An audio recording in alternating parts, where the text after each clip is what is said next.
We do know congressional lawmakers in the White House do remain locked into a standoff over the debt limit at this hour. Speaker Kevin McCarthy, however, was able to successfully pass a bill through the House this week. It does tie a debt limit increase to spending cuts, and now President Joe Biden is trying to regroup.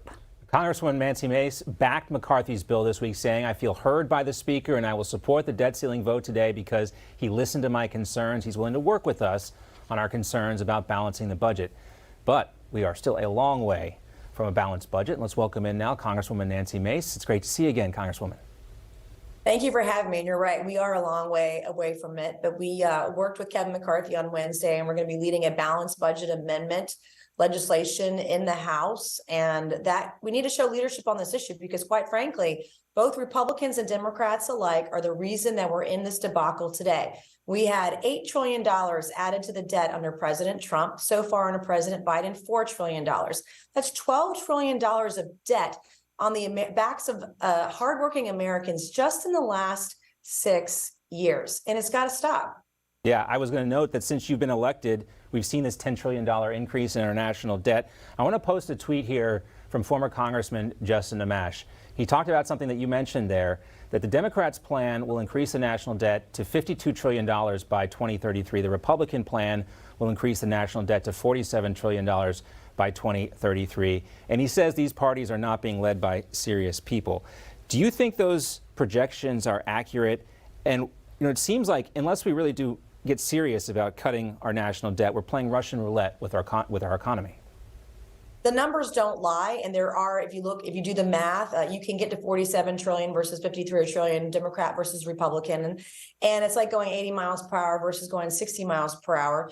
But at least on Wednesday, we put the ball in Biden's court. He's dropping the ball right now because he's unwilling to negotiate with Republicans on this. And if it fails, it'll be in the hands of the far left who are unwilling to negotiate. Because I'll tell you, both in 1994, then in 2010, when Republicans had the majority, they put forth plans to balance the budget over about 10 years.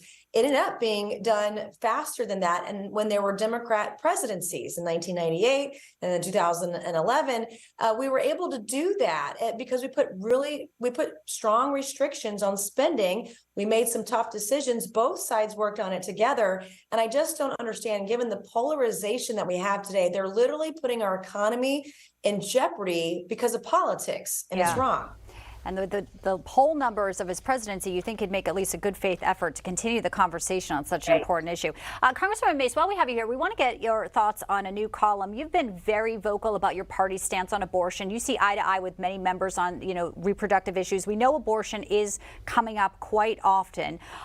Writer Ann Coulter has a new piece out where she says Republicans, quote, bind and gag anti-abortion crusaders. If not, they face political oblivion. Her piece basically says if we don't bind and gag them, in 2 more election cycles, we'll have no Republicans in office. She says it's our defund the police faction.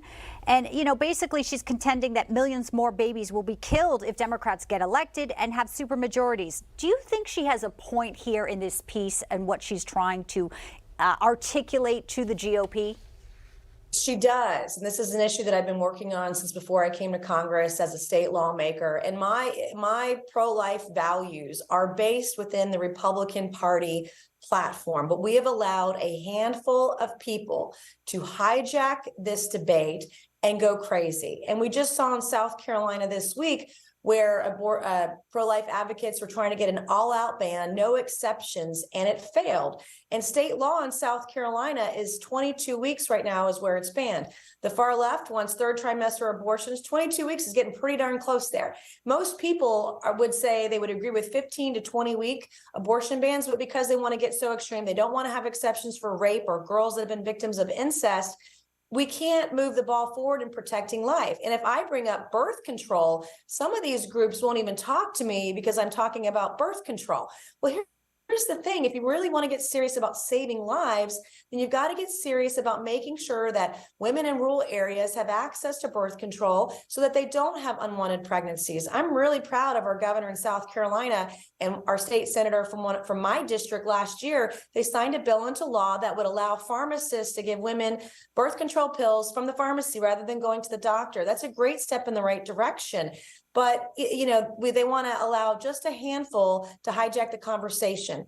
Just a month ago, 21 South Carolina lawmakers crafted and filed a bill that would execute women who have abortions. Well, it's not pro-life if you're pro-executing women. They wanted to give more rights to rapists than women who've been raped. And we've got to take control of this conversation back over because women are watching. Yeah, and we'll be continue to watch this. I know that I was surprised to see how little access some people in South Carolina, women, can get to OBGYNs, which is just for health reasons why you need to have access to a doctor. Take, pregnancy, abortion aside out of it. So really good points there. We thank you so much for joining us, Congresswoman Nancy Mace. Thank you so much. Thank you. Great to see you, Congresswoman. Thank you.